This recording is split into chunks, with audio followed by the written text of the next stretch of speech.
I never use condoms. Never? Never. Fucking raw. No condom though. My dick was unprotected. Ooh, baby, I like it raw. No condom though. Like, I know a couple dudes that is kind of like that. They never wear fucking condoms. They ain't get AIDS. Check it out. We are on episode something. Boom, boom, boom. Yeah, we too fucked up to know what episode we're on, but we're gonna create a classic right now. Yo, you got an extra condom, fam? Never that. Yo, No Condom Podcast, you know what I'm saying? Yeah, No Condom Podcast. Man, just to let you guys know that you guys need to follow this guy on Instagram, because he be killing the fucking little skits that he be doing recently. Yeah, I just started doing little skits, but you know. They're fire. They're fire. You said it, not me. It's MLNY 416 on IG. Yeah, check that out. Hey. Yo, No Condom Podcast, though, you know what I mean? It's the rawest podcast, busting cum inside your eardrums. You know what I'm saying? Ear comes. Facts. Yo. And like, how would you feel about getting earmuffs and then finding out it was like human pubes that were like the fuzz on the muffs? are they female pubes or are they male pubes? A mixture. I wouldn't feel comfortable. What if you'd been rocking them like your whole life and then found out like down the line, like a study came out and they're like, whoa, mad people's pubes are being made for earmuffs. Yo, if I really loved the earmuffs like that, I'd instantly tell any girl that I was with, stop shaving. Start your own earmuff company? It was really like that, and I really liked it like that. I didn't realize, but then all of a sudden I did. I'd be like, yo, fucking keep that going. Keep it going? Yeah. How do you feel about pulling down the pants and like seeing like a full bush on the muff? Like you rocking with the bush, or are you kind of like, damn, I wish it was shaved? I like it shaved, but if it's there, it's there. Now, this is kind of personal, but do you shave your balls and shit? Not all the time. But sometimes. Sometimes, yes. Do you ever find that some women are like, oh, why do you shave your balls? It's like they want fucking the golden retriever. Actually, times I haven't shaved my balls, I've been asked that question more times. Why don't you shave your balls? Really? Okay. Yeah. I would just assume, like, as a dude, I'm just like, damn, I don't want a pair of saggy, sweaty nuts in my mouth, but, like, at least if they're bald, it's a little more fathomable. That's the way I look at it, so, like, you know. But, yeah, I've definitely had females, like, be like, oh, you shave? Like, it's a turn off. Really? Yeah, I'm like, Okay. Okay. I don't know. I got a hairy ass chest. I used to like buzz the hair off my chest, you know what I mean? And my current girlfriend now, shout out to Allicia. Yeah. Like when we first started like hanging out, she's like, oh, I hate guys that shave their chest. And I'm like, oh, I guess I'll never do that again. I've joked around on like different things about shaving my chest because like I can feel my boobs and shit like that. Yeah. But I don't shave my chest. My shit hairy though, like it's like My shit hairy too. it's like Wolverine shit. My shit's not Wolverine, but it's I'm like a full woolly mammoth under there. Okay. It's like you can find extinct creatures of Earth's past underneath my shirt. Yeah. You know what I'm saying? Okay. Right on. So, you know, shout out to everybody protesting climate change. But every 10,000 years, something happens to the Earth called an ice age or something similar. And we're at that 10,000 year mark, so, you know, it might be a bigger problem than you can fight. Right. Right? Right. You're not bringing the woolly mammoth back, I'm sorry. I got the last one under here. You the last one? Yeah, in the tuck. In the tuck. Yeah, just ready for war, you know what I'm saying? Yeah. So, let's get into some of these topics. You want to really talk about stuff? Yeah. Alright. Okay, so What's the wackest hip-hop clothing fashion that you can remember?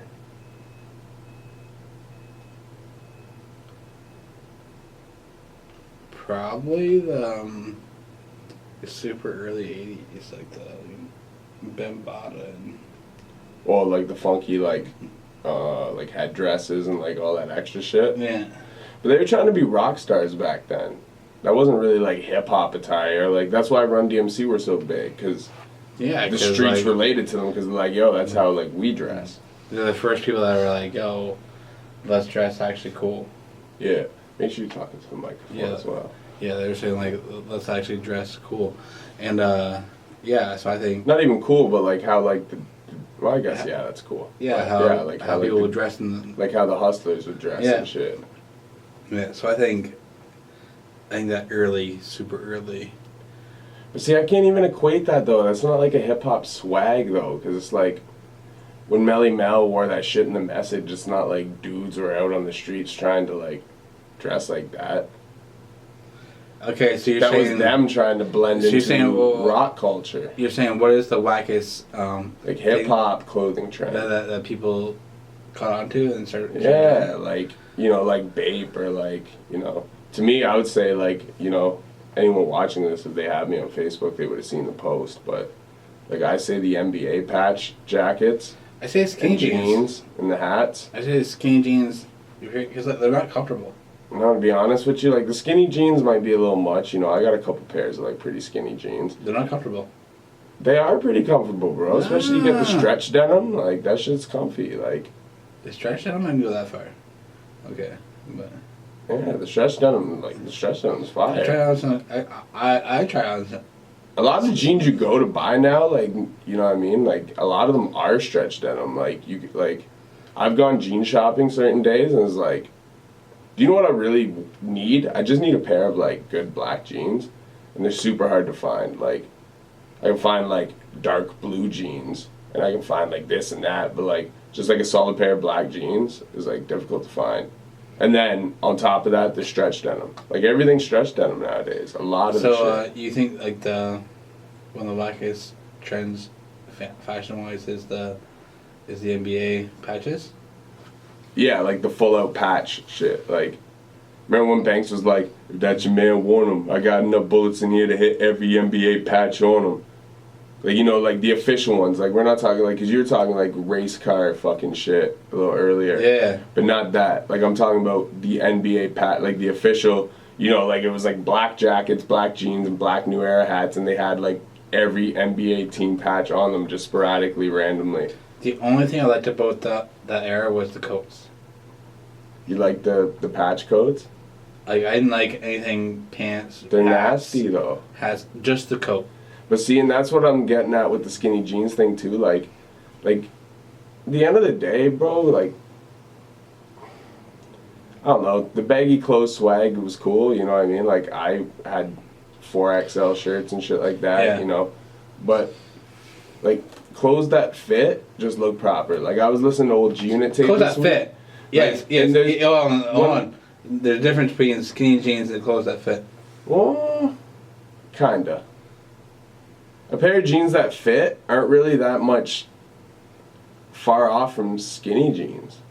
There's that a little bit of there's comfortability of it though. You ever rock like jeans that like fit? Yeah. They're pretty comfortable. It's more comfortable than like having to pull your pants up every 5 steps because they're fucking sagging below your No. ass because they're two sizes too big. You know what I mean? I've been on both sides of the spectrum, and I can't lie. Like, fitted clothes are a little more comfortable. Like, Pants that aren't. I can't lie. Like, hanging around the crib, I could rock like a pair of baggy ass like track pants and like a fucking quadruple XL shirt I used to wear in my day. You know what I mean? Just chilling in the crib. That's comfy. But I mean, like, go like, I don't know. I ain't hating on the skinny jeans. That's all I'm saying. Okay. But I wasn't trying to give you props. I was just trying to. You want to get off this topic, but it's important. Okay. So You hate the skinny jeans. for me, That's your era. So, like, a Yeah. few years ago, it was the worst era. Worse than Ed Hardy. Yeah. And rhinestones. And chains hanging from the belt loops in your pockets. okay, some of Like, that fam, was there's bad. been some nasty hip-hop swag, Some of that bro. was really bad. Yeah. Okay. You know what I'm saying? Like, that's what I'm saying. Like, what is the worst? You know, Crisscross had backwards-ass clothes on. Me and my stepbrother tried that one day. Yeah, my brother tried that. We went to school and that was the only day we did that.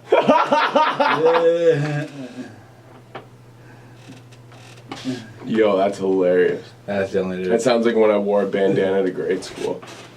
Yeah. Growing up in Brantford. Because Oh, like, yeah. what the fuck's this kid doing? You're already wearing FUBU. Why are you wearing a bandana?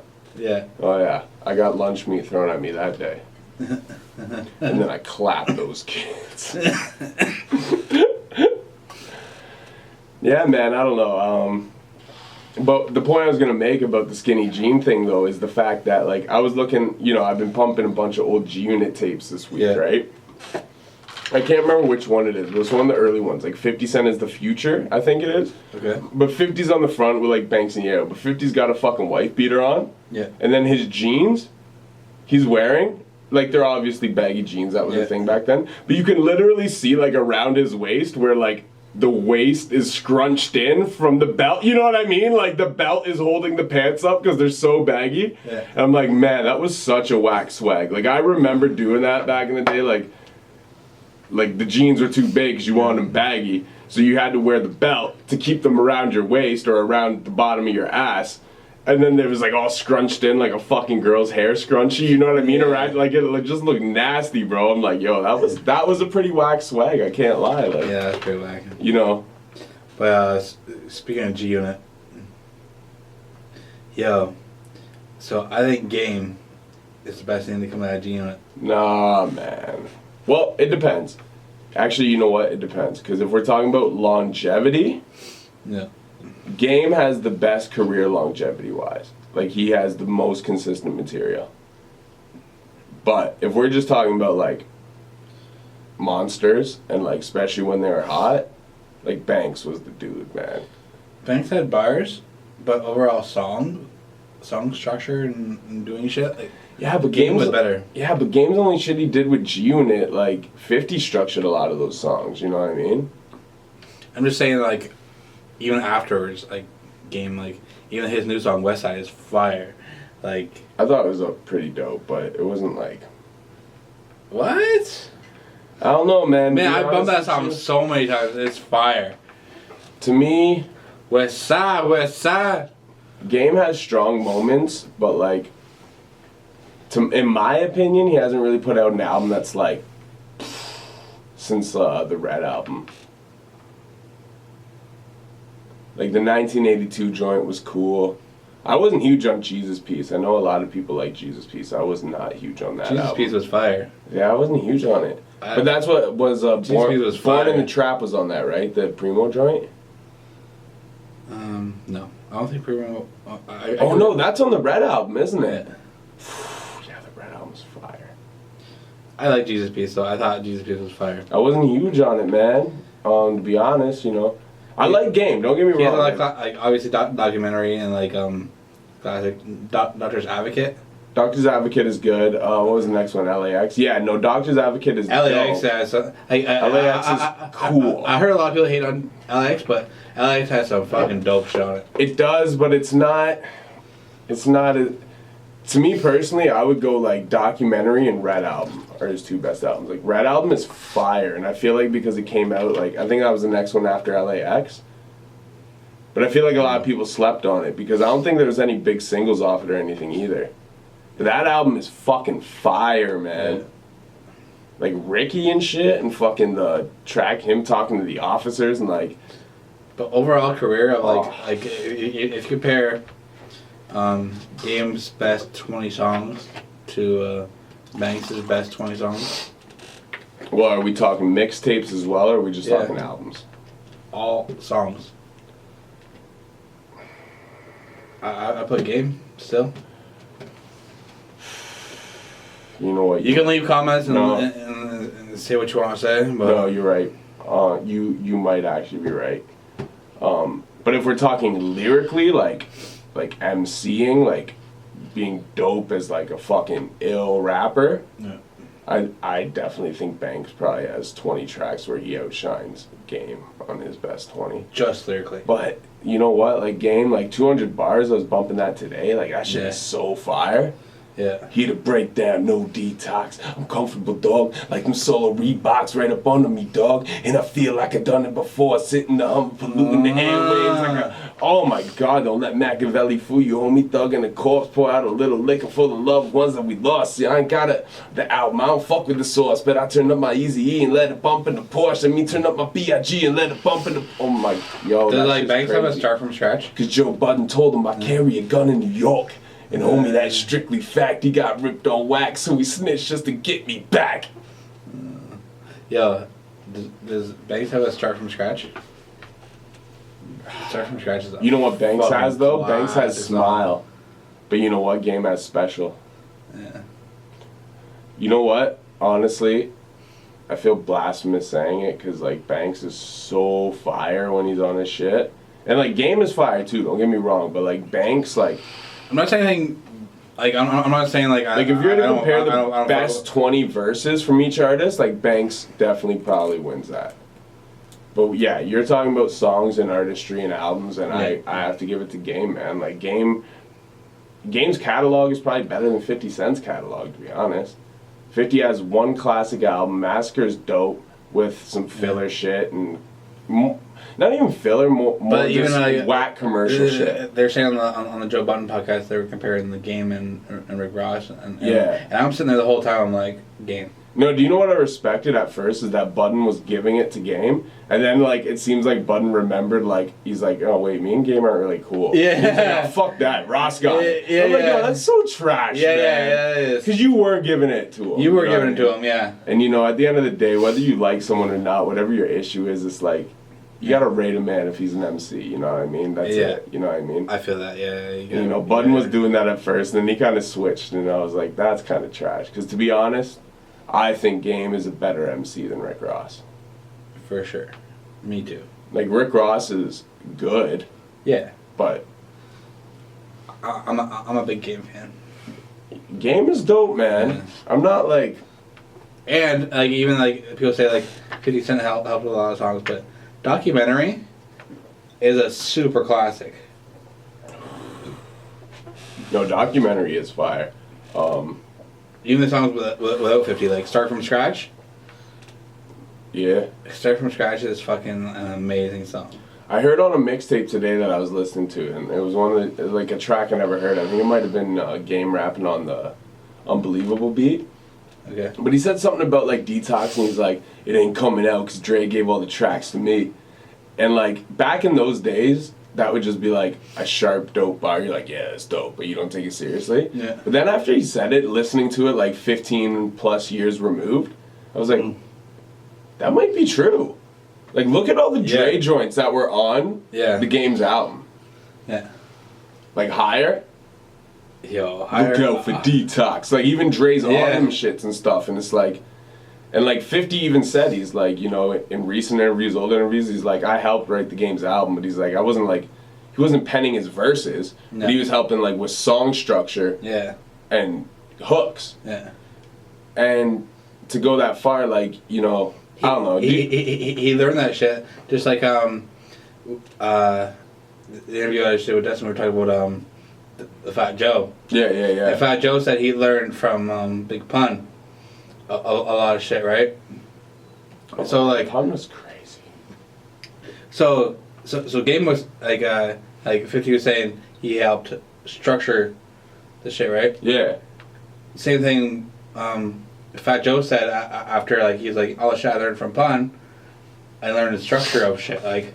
But the thing is like, he's like yo I remember I used to write my 16 and my last two bars are kind of like just like slack, and like Pun would like fucking curse me out for that. Like Joe was saying that when Pun was alive, like he's like yo I'd write my 16 but I'd kind of like try and lead it into the hook. Yeah. And that's like, what Guru did a lot though. And like I guess Pun would get on Joe about yo, these last 2 bars are whack. Yeah. Like, you need to fucking come back and do these last 2 bars over again. Like, No, you know what? I'd say people don't give Fat Joe the credit he deserves Yeah. for having hits in damn near every generation since he dropped. exactly.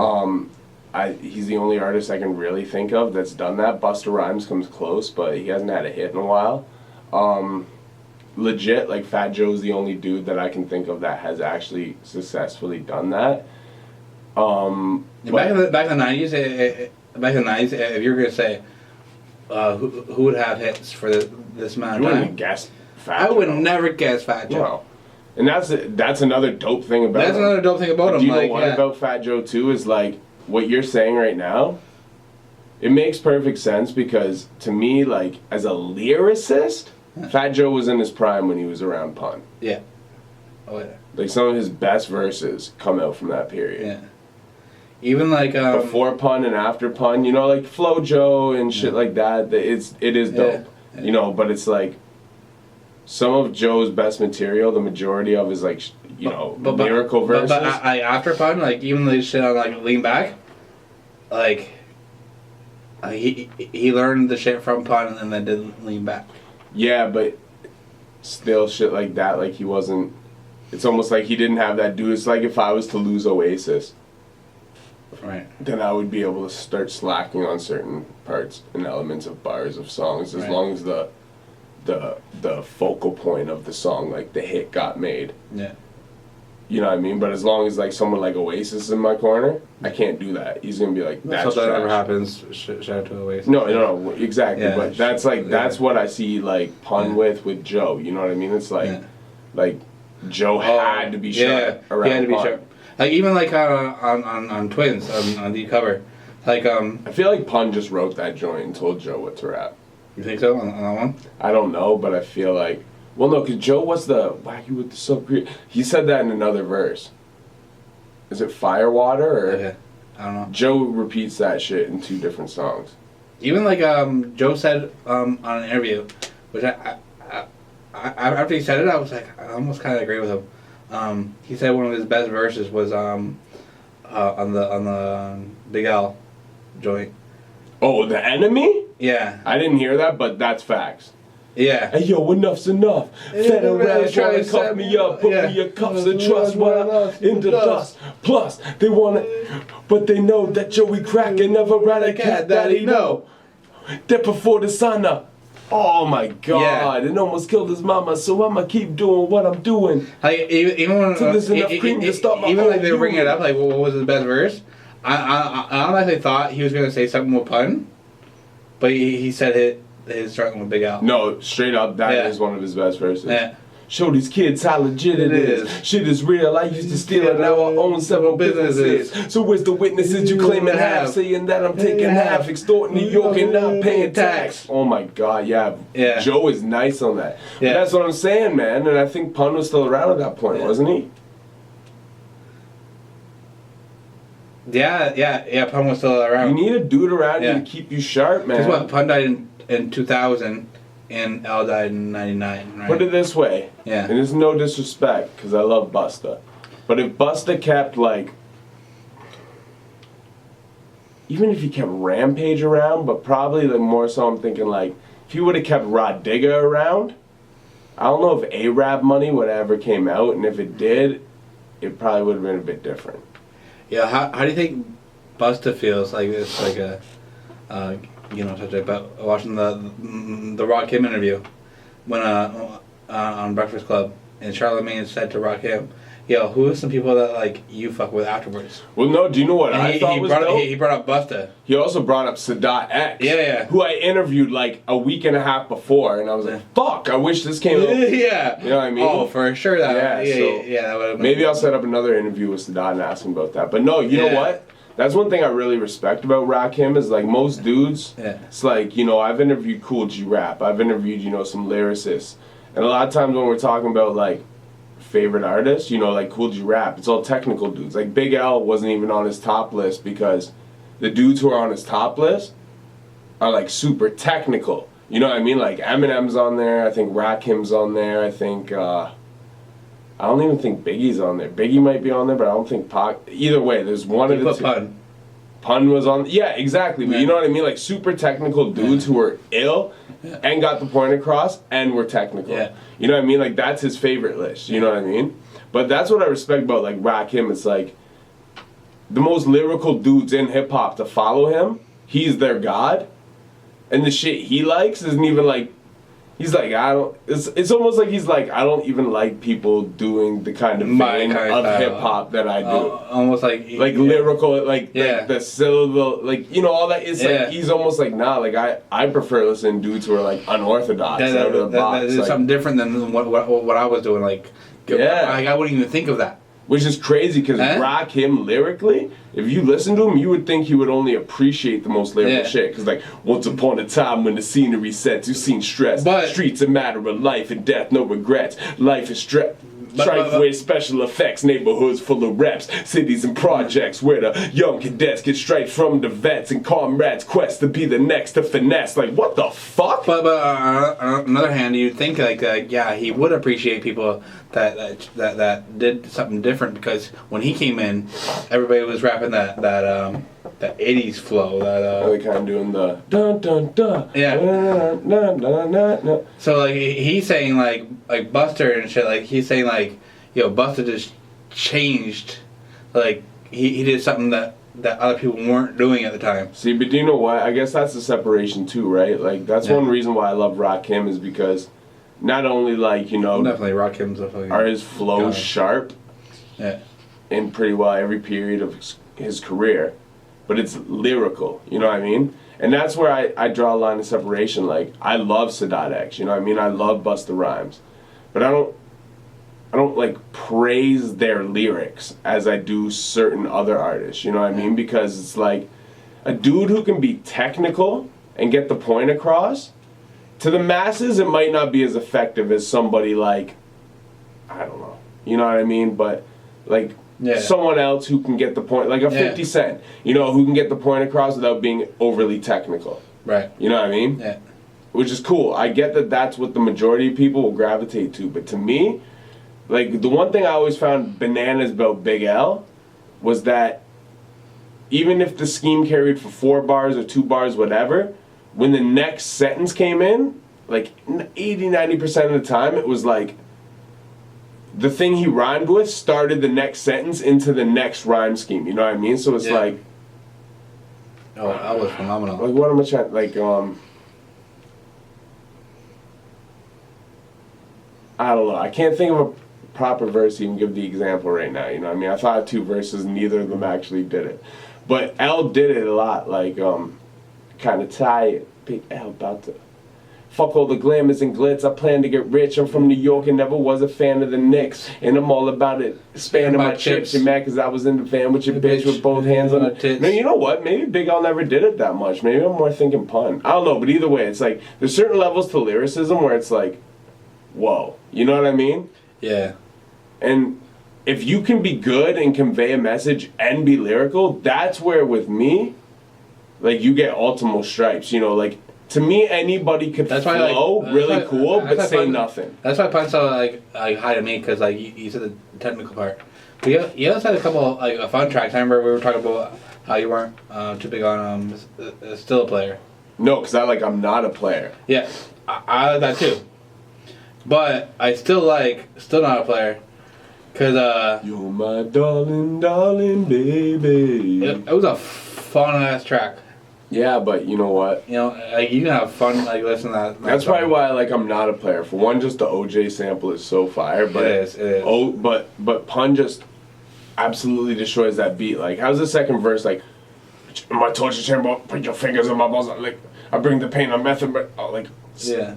Sorry for being front, but I've been beating cunts since Pun with Robin. Oh my god, like climbing up the walls with my balls banging off your hymen. I'm a diamond in the rough. Oh, like that's what I'm talking about right there. Like Pun.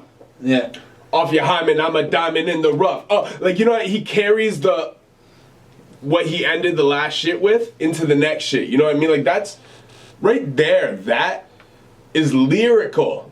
You know what I mean? And most average listeners don't even catch that shit. But okay, so it sounds cool, but they don't actually catch what's going on there. It's like you're switching the rhyme flow, but you're carrying it into the next sentence. It's like that kind of shit. Like that. Like I rate that shit so. No, yeah, I feel you. It makes it such a fun track. Like even though it wasn't like he didn't go super lyrical on it. Like some of the shit on there made it super fun. Like. Well, you know, and that's the thing. With certain tracks, you're not supposed to go super lyrical. Yeah. And that's one thing I've learned as an MC over years. But you know what? There still are great MCs in history who made songs that weren't meant to be super lyrical that still were. Yeah. And see, and that's the thing. And that's why I always hold MCs to a high regard. That's why when cats come out, I'd be like, I might not hate, like, I don't hate your music. Even Still Not Player is still lyrical, more lyrical than a lot of joints. It is. But like, and that's the point I'm making. It's like when certain cats come out, right? It's like it's not like I'm hating. Like I don't hate you. You know what I mean? Like I don't hate certain rappers and stuff. Like some of these new guys and stuff. Like I like Lil Baby and stuff. You know what I mean? But it's like at the end of the day, to me, everything's about progression. You know what I mean?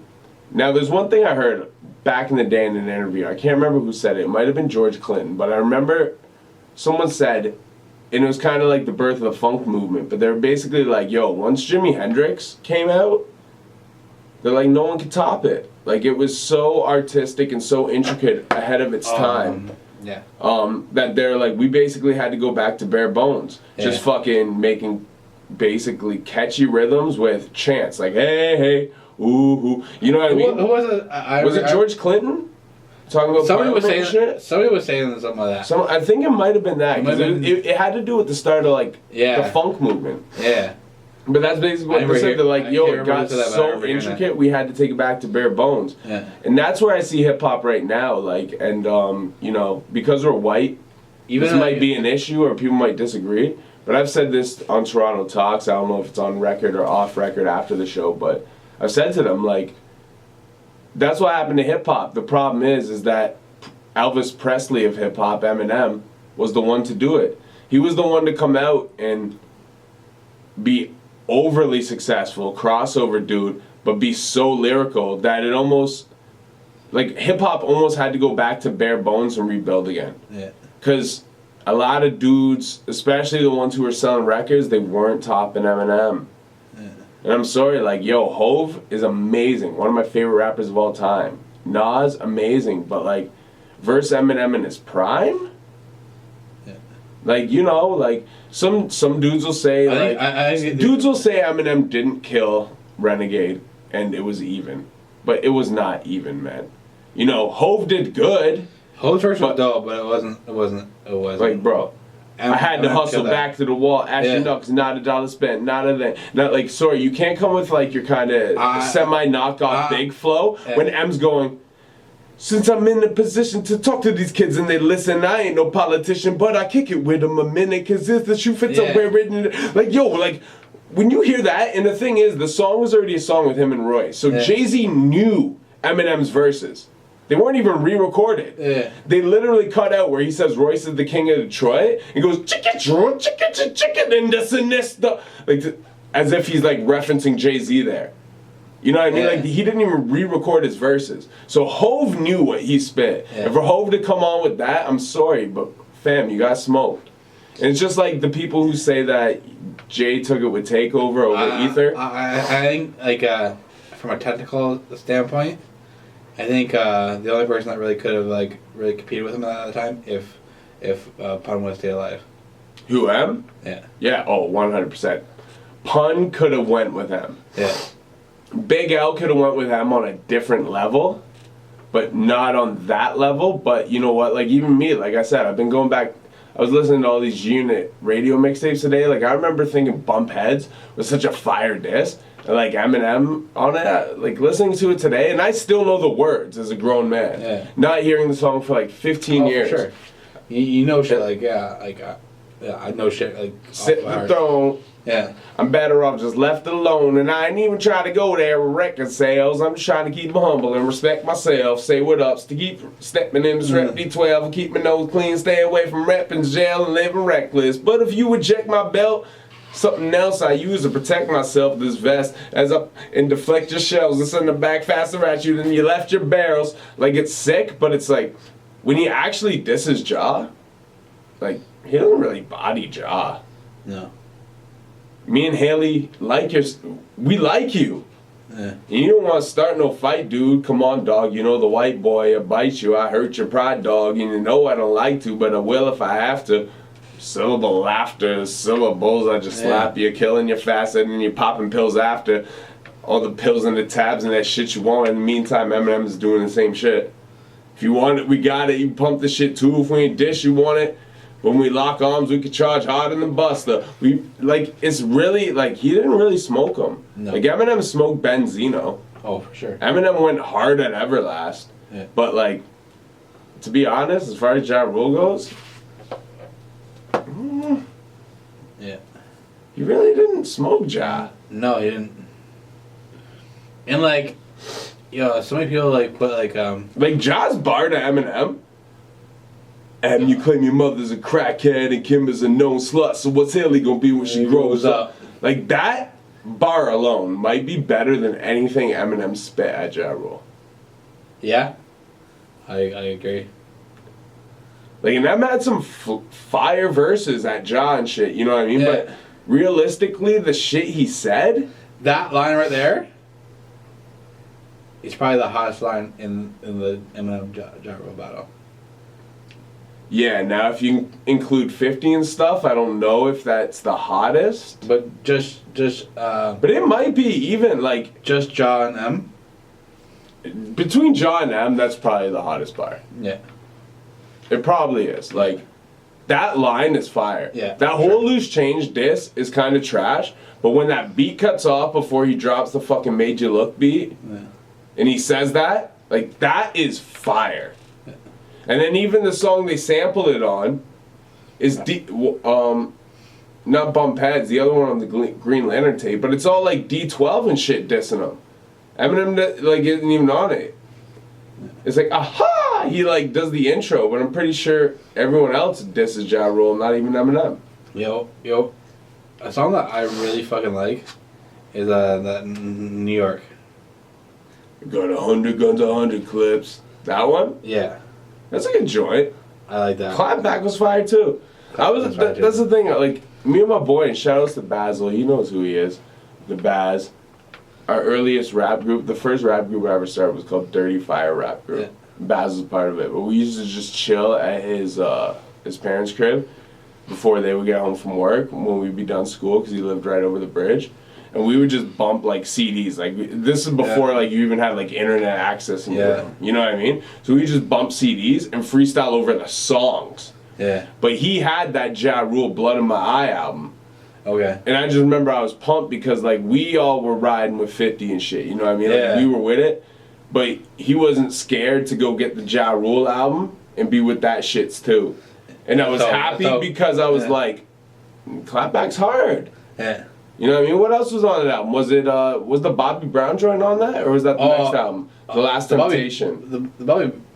That joint's fire. Fire. No, y'all getting whoa. That shit's fire, but no, that wasn't on Blood in My Eye. What it was on Blood in My Eye? It was Crown. You're never gonna take my crown. And when Flex bomb, he bombs it once, he bombs it twice in New York City.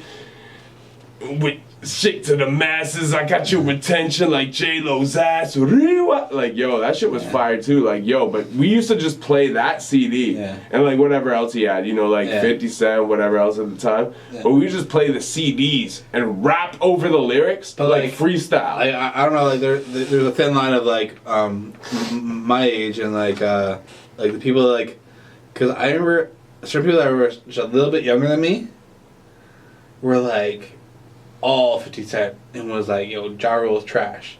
But like I was around when I remember when Ja Rule was dope. I think we talked about this on the podcast. I think we're just re-talking shit. No, go with what you're saying though. But like, I remember like fucking. I remember when Ja Rule was dope, and I was a Ja Rule fan. Yeah. And 50 started. And 50 had some dope shit, so I was like, okay, let me see where he's out. It got to a point where you couldn't like Ja Rule, like publicly, like you almost couldn't like Ja Rule. No, like if you were a certain age, you could. Oh, okay, that might be different. Because like people that were around before 50, when Ja Rule was hot, like Ja Rule had a fucking time. Well, no, I remember Ja Rule's time, but the thing is that once 50 came out, like for one, 50 was already a shockwave. Yeah. You know what I mean? Like signing with Shady Records and just this whole thing, and like, you know, to white kids in the suburbs like us, like we had, aside from fucking Funk Flex shit that was sold like mainstream, like through record labels and shit, we didn't know what mixtapes were and shit, you know what I mean? Yeah. So like it introduced us, as like Napster came and stuff, it introduced us to this whole other side of hip hop. We're like, whoa, mixtapes, you know what I mean? And it was just like this raw fire, like the whole G-Unit movement, you know what I mean? As much as like, you know, I know certain people wanted to hate on it back in the day, like, you know, like to be like growing up in a town where I grew up, to be a G-Unit fan, like you were being called a wigger by mad people, you know what I mean? Yeah. Even if you just like G-Unit, Yeah. you know what I mean? Like rock a G-Unit shirt, oh, you're a wigger, you know what I mean? But like, no, I just like hip hop. But you know what I mean? It was cool though, you know what? When was the last time you heard that term? Time ago, but you know what? Yeah. I miss those days. I miss the days where I was weird for liking hip hop, opposed to like everybody just liking what's fed to them Yeah. and thinking they like hip hop and not even knowing shit about it. Yeah, for sure. I You know what I'm saying? Like 100%. But I like the point I'm making though is I remember Ja Rule being hot. Yeah. Like Ja Rule was the shit. Yeah. But then when 50 came? And, you know, there was Wanksa, there was this, you know, Life's on the Line, like, you know, Back Down, you know, Get Rich or Die Trying came out, there's a couple shots on there, you know, whatever. And you're like, okay, you know, he's going at Ja, whatever, you know. And then the Ja Loose Change thing kind of slipped through, and you're like, well, that was a hard line. But then once, like, those Green Lantern mixtapes started coming out with, like, the M tracks, like, Bump Heads and fucking, what was the other one? The one that M doesn't rap on, but it's like D12. But they're all dissing and shit, and then like shit hits the fan on Obi Trice and shit. It's like, But hold on. But out of the whole beef, if you look at it, M never really tore Ja apart. Everyone else did. Yeah. Even Dre had better shots at Ja than I'm pretty sure Eminem did. Buster got into that shit. Even Busta got in. DMX, they got DMX into it. The Cradle of the Grave soundtrack. Go to sleep, bitch. Die, motherfucking. DMX was on a different. Like he wasn't on the beef because of them. He was on his own tip. He was on his own tip. But that's what they did. They collaborated with everyone who had an issue with Ja for some reason or another. Yeah. You know what I mean? Like the whole industry turned on Ja. They did. And Ja put out hot records after that. But I don't know about your age bracket, but in my age bracket, like we had to hang out in the crib and listen to that and like have a mutual understanding. Like me and Baz were like, I like Clap Back, so we don't play this. No, I remember like anybody that was younger than me, playing Ja Rule around them. They weren't having that. They weren't having it. But anybody that was older, like my age or older, we were fucking with Ja Rule still. And you know what's funny, man? G-Unit, when it came out, it had the bad rep that, like, a lot of hip-hop nowadays gets. Like, you know, the dudes who liked some hip-hop, but they were, like, more punk and that kind of stuff, they're like, G-Unit. Like, it was, like, this whack trademark, you know what I mean? It's like, oh, you're a unit. You know, I actually remember being called a unit in, like, early high school days by, like, some of my punk rock friends and stuff, you know what I mean? And unit didn't mean what it meant now. It meant, like, you're a G-Unit fan, you know what I mean? It was, like it was a joke. And the funny thing is, dudes who hated on it back then look at it now and they're like, that was a sick era of hip hop. Yeah. Because it was. And whether you hated it or not, you know what I mean? It wasn't Puff with the shiny suits. It wasn't fucking Mace. It wasn't fucking, you know what I mean? Like, it was the majority of the shit that really stuck to your ribs. Like, yeah, they all put out albums. They all went platinum. They had some hits. But it was those mixtapes. It was Talib? It was Talib? Oh, jeez, get out of here. But you know what I mean? It was those mixtapes that really, like, you know, gave them heavy cultural influence. Yeah. And that's the thing, man. Yeah. Hip hop in different eras, like the way people embrace music, and the shit that was out when you were like in your developing stage. Yeah. It's always something special. Like, man, I remember like I got into hip hop. I started listening to Ice Cube. but I wasn't onto like Ice Cube when he first came out, cause I was super young. Yeah. But like when like I started listening to Ice Cube, I started listening to more hip hop. The biggest thing in hip hop was DMX at the time for me. Like DMX, like I remember DMX being the big shit when he dropped those two albums. Yeah. See, I wasn't even really into hip hop, but my neighbor. Yeah.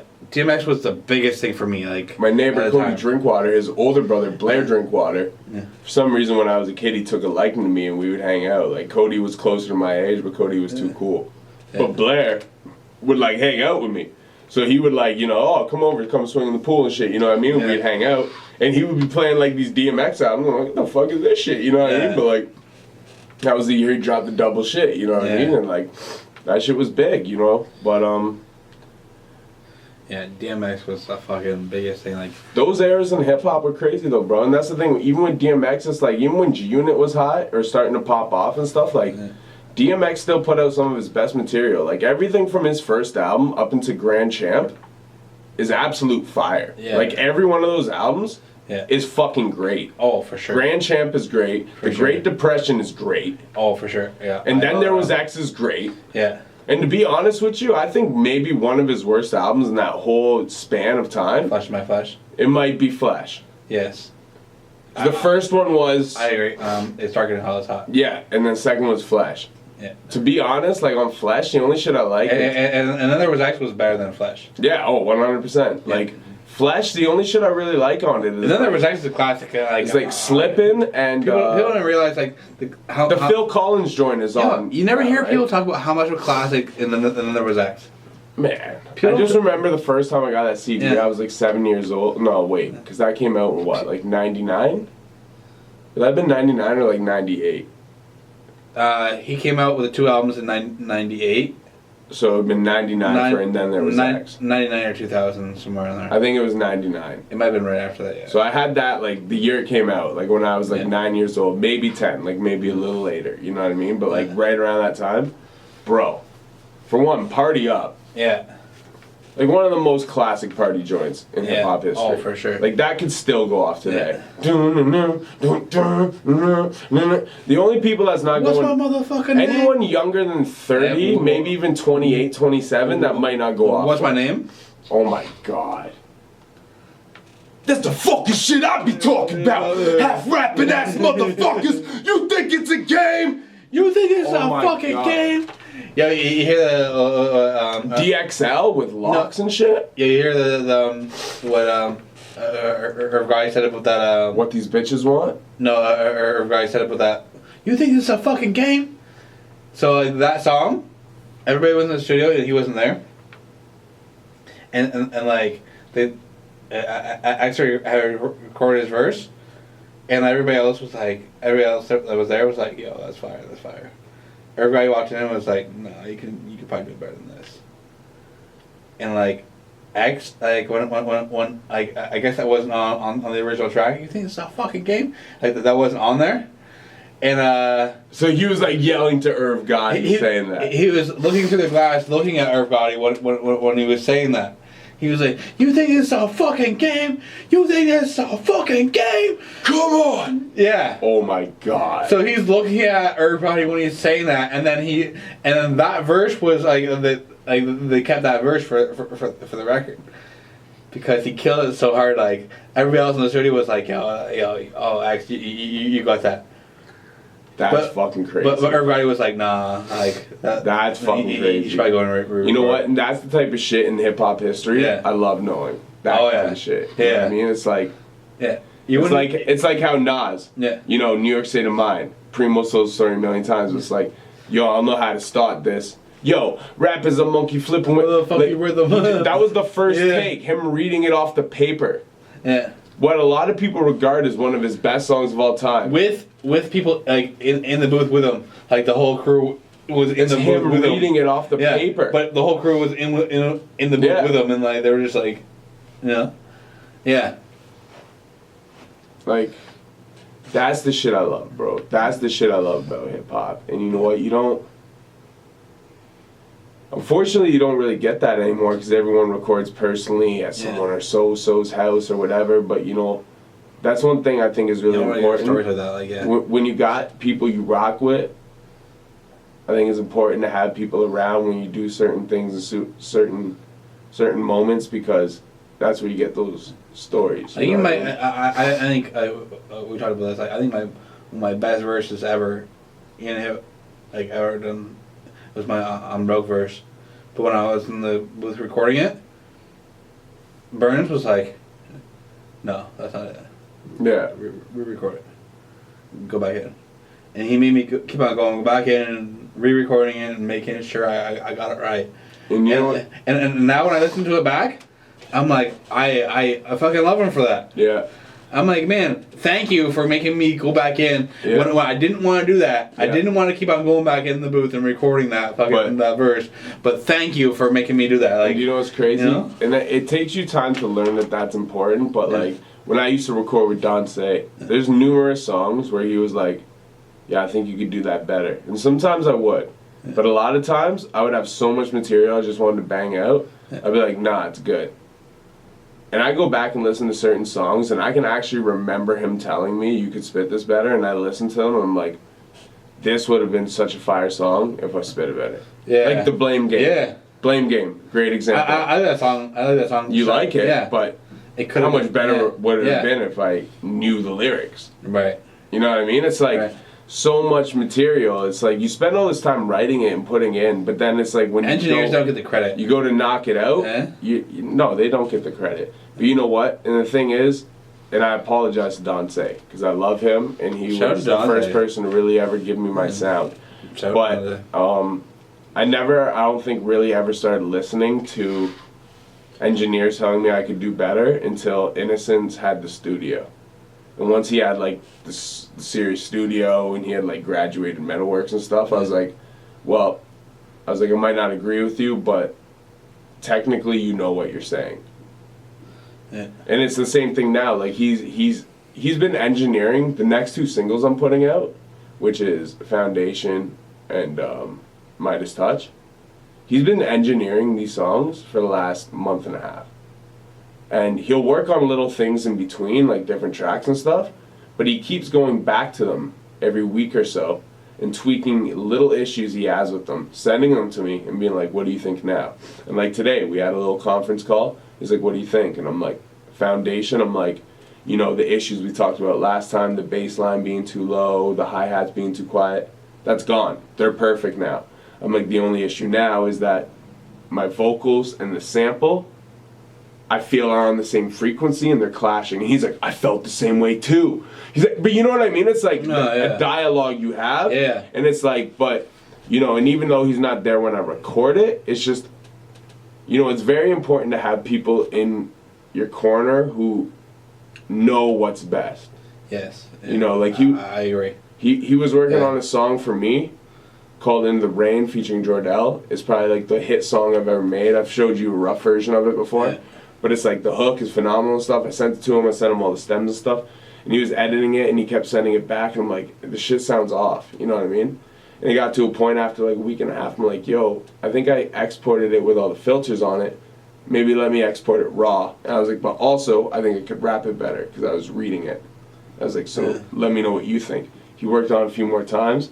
And after another like, you know, 3 weeks, whatever, like a month and a half basically of him doing different versions of the song, he's like, "Yeah, send me the raw version of the beat," because he's like, "There's nothing I can really do at this point." You know what I mean? He's like, "I keep trying and we can't," you know. And I was like, "Should I re-record it?" And he's like, "If you can, I'd probably do it." And for the longest time, he's telling me not to because he wanted to make it work, you know what I mean? But even he got to a point where he's like, everything I send you isn't the thing. You know what I mean? It's not what you're looking for. And he knows it. Yeah. And that's the thing. Like, it's very important to have someone in your corner who understands the vision and has the ear for it as well. You know what I mean? Exactly. And can hear where you're going with it. Yeah. And then when you bounce ideas, it's like, yo, this little minor tweak is the issue. And instead of being like, no, that's like that because I edited this, and like being stubborn and being whack about it, you know what I mean? You're like, yeah, I thought the same thing. So let me see what I can do to fix that. You know what I mean? Because that's another thing people don't realize. When you're mixing music, every little tweak and every little edit makes a difference. Oh, for sure. Like, when you're at that point where it's at the final mix and the mastering, it's like, the sample and the lyrics are clashing. So we need to raise the mid in one, maybe raise the high in one, but turn the opposites down in each. You know what I mean? So to separate them a little bit. But when you do that, everything else in the beat gets thrown out of whack. Like, that's what people don't realize. You know what I mean? So then now you have to go back and tweak everything else to make that complete sound. And, you know, a lot of people just fucking... The fact that there's an app or a website you can go to and pay, what is it, like $5 or $10 a song, and like the website automatically masters it for you? I can't remember what it's called, but people use this shit like regularly. And it's like... I've seen commercials about it. That's absolutely ridiculous. Yeah. Cool, and make your shit sound loud, but do you know what else will? Get a version of Ableton and throw an EQ glue compressor on it, and at least you can control your mids, highs, and lows, and export it at a high level. Yeah. Way better than fucking paying some website to just fucking throw an automatic filter on it and do its shit. Like, I've heard some songs that come out of those sites and they sound like absolute trash. Yeah. No, I agree. I agree. You need somebody that is hands-on with it, knows what they're doing. The thing is, you can be hands-on with it. Like, using an EQ glue compressor is not hard. No.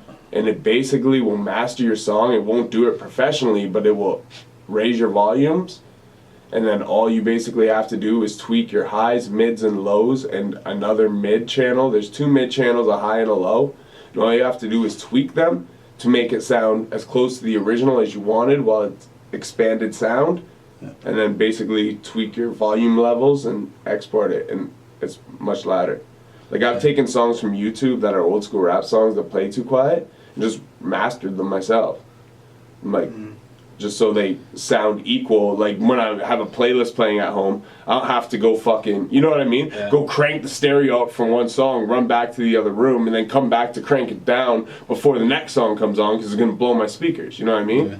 Like, you can just simply, like, it's the most simple shit you can do in the world. Exactly. People pay a website to do it that, like, there's not even a person doing it. It's an automated service. Yeah. Just throwing a filter on your shit. Like, exactly. It just baffles me, bro. Yeah, definitely. But that's the problem with music nowadays, man. And it goes back to the conversation we had earlier. But I truly don't think you're an actual artist until you put out a project that's either produced by yourself or by people you know. Like, So you're saying that, I haven't said this on anything, but I'll say it, whatever. I'm working on a new project. But my first project that I ever put out was all produced by me. This was like back in 2003. well, that's dope. But I haven't done one since like that. Like, I've had other producers. Yeah, then you slip from there. Yeah. You put out projects where you've had YouTube beats or Yeah. beats you didn't own and shit. Yeah. Yeah, and that's trash. That's not artistry, bro. It's cool, but it's not artistry. Do you know what's artistry? Ace right now, months ago, he's like, I'm working on this mixtape. He has all these songs written to other rappers' beats and shit, right? He's like, oh, I'm gonna make hard copies, put mixtapes out. I'm like, bro, you're a little behind the times. I'm just here to let you know. Hard copies are cool. You're not gonna make money off your mixtape like that. It's like, you need to be putting it out every outlet possible. So you know what we're gonna do as Breaking Records? Keep recording these songs, keep writing them to your YouTube beats. But you know what I'm gonna do? Once you have the song, you're gonna send me all your vocals, separate layered. You're gonna send me the original beat and a reference. Now I'm making beats to all of his vocals. I'm making the song behind the songs he wrote to stolen beats. So now you're not putting out a mixtape of all these stolen beats and stuff that you can't put anywhere and make anything off or monetize, except for selling hard copies, and no one buys hard copies. Right. You know what I mean? Now you have an official project coming out. Even if it's a mixtape, it's official. We can put it on Spotify. Like, it can be official. You know what I mean? And at the end of the day, it's like, if you're gonna steal beats to write to, that's cool, but at least put the extra little bit of groundwork in to make it your own. For sure. Like, when I peep a dude's video and it's like produced by Anno Domini Nation, it's like, it's not even produced by Anno Domini. It's produced by Anno Domini. That means you bought the beat off a beat pack on the fucking website for Elite. Like, you know what I mean? I'm like, yo, that's so trash. Like, at the end of the day, if you're a good artist, you're a good artist. I can't hate on you, but you know what? I truly don't think any artist is an artist until you have some sort of creative process behind it. But someone you know is able to, or whether it's you yourself, until then, you're not really an artist. There's a lot of cats out here who think they're artists, who put out music, 3-4 music videos over a span of 3-4 years, and they don't own any of these beats. You know what? Cool. You could run up some numbers, you could do this and that, but at the end of the day, you're not an artist. You're a rapper. You're a freestyler. You're doing the same thing we did when YouTube started. 2007, 2008. Yeah. You know what I mean? That's what it is. So, you know, that's why I commend dudes like you where you're like, yo, I'm making a project, and you holler at all the producers you know, and you're like, yo, I want to get 2 beats from you, 2 from you, 2 from you. Because it's a process. It's an artistic process at this point. You know what I mean? Exactly. Anyone can go on fucking YouTube and find a bunch of beats that... Yeah, I wasn't going to do that this time. Drake type beat. Jay-Z type beat. Cool. Yeah, I hollered at... you know, even my features are all people that I've known, I've spoken to in real life. See, and even that isn't as important. To me, the thing is, a lot of people overlook the musical process, and like, you wouldn't listen to a band if they were uplifting all of their drum tracks from AC/DC and uplifting all of their guitar tracks from Red Hot Chili Peppers, and the only thing original they were doing is writing lyrics over a mismatch of different shit. You know what I mean? And hip-hop, you already sample to begin with. So at least fucking be like, take control of your music. Like, it's already, in hindsight, if you don't have talent as a musician, like if you don't understand notes and keys, it's already the easiest form of music to create. So if you're not gonna take the basic step to actually create your music, you're not an artist. I'm sorry, you're a rapper, and that's cool. Yeah. But there's a difference, and I think that distinction needs to be made, because I think a lot of times nowadays people get a pass for not really being an artist. It's like, oh, yeah, this is dope. Yeah, he got this beat. Like, and no disrespect, because I love Bobby Shmurda, but you know, like the Hot and I joint, right? Like, Lloyd Banks rapped on that before he did. Okay. It just didn't pop. But he got the beat and then he rapped on it, you know what I mean? But it's like, because it was like some internet shit or whatever, but it's like, this is the way the game's fucked up, you know what I mean? It's like, 10 years ago, or 15 years ago, that would have been Bobby Shmurda's mixtape joint rapping over Lloyd Banks' beat. But in nowadays world, it's like, whoever pops first owns the beat. So I could do a song on your beat 5 years before someone else. But if their song pops, now it's their beat. You know what I mean? Like, that don't make no sense, bro. No. There's no artistic creativity or process going into that. And that's whack to me, bro. Like, well, yeah, like I produced the whole first joint. But, yeah, after that, like the one I did, it had, I'll show the producers, Gibber and Proverbs. I met both. Like I never really met those people in person, but I've had conversations with them online. And when I said, "Hey, I want this to rap on," they took that shit down. Like they sent me all the files for it, and they took that shit down. So it wasn't like rapping over a joint that was. No, the thing is, if you connect with someone overseas and they're with it, that's cool. Like, you know, one of the Breaking Records producers is from the Netherlands. Yeah. I've never even met him. Yeah. But we've rapped on tons of his beats. But you know what?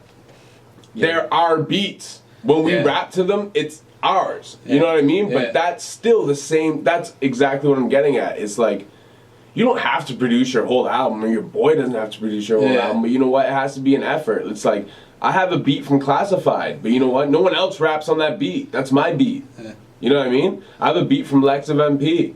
Yeah. No one else raps on that beat. That's my beat.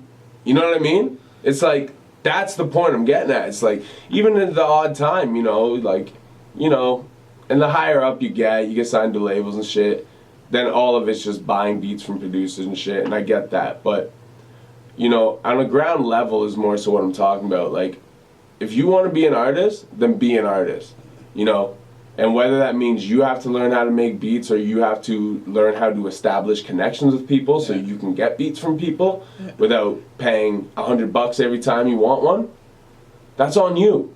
But at the end of the day, rapping over YouTube beats, that don't make you an artist. It makes you a rapper. Like the one of my biggest songs today, like one of my best storytelling songs was Deadly Habits. Yeah. It was produced by Jibber, the guy I just mentioned. When I sent him that, he took the beat down and he was like, "Yo, I appreciate what you did on there." And like, did you have to pay for it, or he just gave you it? He just gave me it. That's like, see, but that's respect. You know what I mean? Yeah. I've had that same relationship with producers in the past. Like, they link me a beat, and then it's no longer available to the public. Yeah. And I didn't have to pay for it. Yeah. But whether it happens like that or it's whatever, that at the end of the day, you should be making original music is all I'm saying. That's part of being an artist. And I mean, you reach out to people online, that's cool, because you know what? You have online now, and, people online are better than I am. You know what I mean? People online are better than the person you know personally. But at the end of the day, I think your music's more effective if you're making it with someone you know personally. Like, if you know your producer, you're going to come out with a stronger product than if you surf through a beat pack of 300 beats from a producer you like online that you've never met. And even if he takes the beats down and only you own them, at the end of the day, you're going to, in my opinion, make a stronger product with somebody who is providing you a canvas of what you're looking for, or just something that immediately inspires you. Like, so, you know what I mean? Yeah. It's like when you come to my crib, I'm like, yo, peep these new beats, you know what I mean? It's like, they might all be spoken for, but like, you'd be like, yo, that's fire. You know what I mean? It's like, you don't get that vibe when you go check through someone's 300 beats on the page. Right. You pick the ones you think are dope, and then when you get the inspiration to write, trust me, I know my whole first album was stolen beats aside from like 3 beats. I even consider it an album for that reason. I thought of Aces. He sent me 2 beats. I don't know how many producers I sat there and listened to like fucking tons of fucking beats by them, right? And picked out one.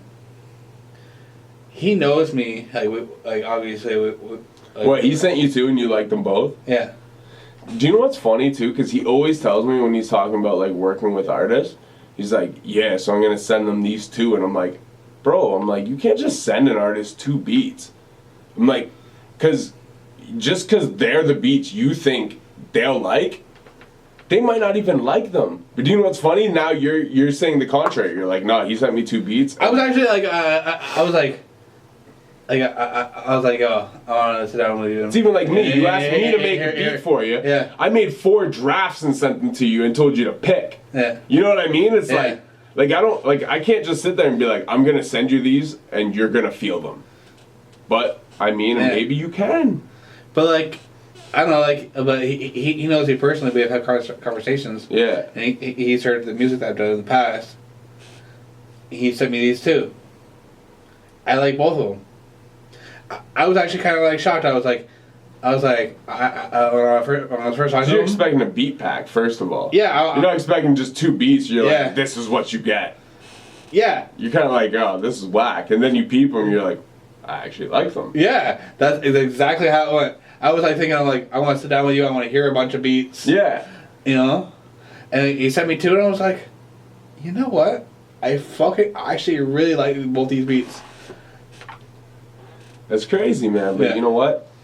That's exactly what I'm talking about right there. Like, that's artistry. You know what I mean? Yeah. Even if he only sent you 2 and you happen to like them, that's still a form of artistry. And that's an exclusive thing, and that's the thing you put together, you know what I mean? And when you lay the song, this is one thing I gotta say to artists, though.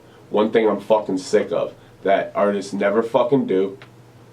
Now, when you buy the beat, I'll give you a little more lenience. But to the cats that you give free beats to, And for one, they sit on them for like 3-4 years. You forget they even own the beat because you're like, oh fuck, like no one ever used this. You've sent it to probably 20 other people since. You know what I mean? But then they use it.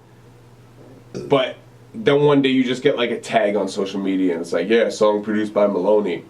You're like, what? Like, I produced a song for you? When? You go peep it, you're like, whoa, this is like this old beat. And then you're listening to a song, you're like, I didn't really produce it because you literally just took my beat and did what you wanted with it. Yeah. As a producer, you should be sending the song to me to be like, what do you think? Yeah. And then I can be like, if I'm not there in the studio with you, then I can be like, I don't like the way you did the hook. I think you could do that stronger. I think you, like, that's a producer's job. Yeah. You know what I mean? Of course. And in today's world, our producers don't get that chance, but especially with these fucking lease beats or stealing beats on YouTube and shit, it's like, the producer has no fucking say in their art. Yeah. That's why I stopped putting out beat tapes. That's why I stopped posting instrumentals unless they're of already released songs. That's anything like that. Even like, I respect your guys' ear. Like, yeah, like the songs I'm gonna do over your beats, the songs I'm gonna do over Ace's beats. I'm gonna send them like, hey, yeah, what do you think about this? That's what you're supposed to do. Yeah. But a lot of artists don't do that. You'd be surprised, and especially, and it's like cats you linked like free beats to like 5 years ago, and then like one day it's like song produced by this guy, and you're like, whoa, like thanks for keeping me posted. For one, I would have actually helped you promote it, but for two, I would have liked to have heard the song before it was being released and had at least some say in it. Right. But, you know, and that's the whole problem with this whole fucking era. You know what I mean? So. Yeah. I think we've a tangent for a bit. I think we're good on this episode. That's well over an hour. We gave him content right there. We gave him like an hour and a half. Brrr, buck. I don't know.